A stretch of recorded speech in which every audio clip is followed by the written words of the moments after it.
Hey everyone, it's Scott again here from GTconsult.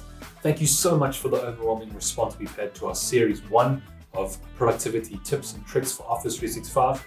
We've enjoyed making these videos, and from the feedback we have got from you is that you've enjoyed watching them as well. We hope that you have learned from those videos, and we are pleased to say that we are coming back with a Series 2 for these videos.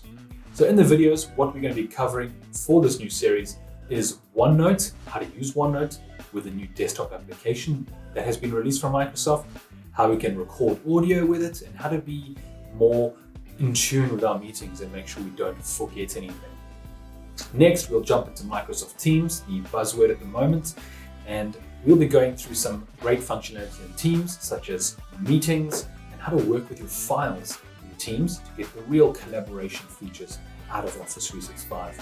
Lastly, we'll be looking at automation with Office 365. So that'll be creating Power Apps forms, it'll be creating flow workflows, and this is really just so that you don't have to go and spend thousands of dollars for another platform. You can actually do it yourself within Office 365. So I look forward to having you along this journey with me, and yes, let's get going.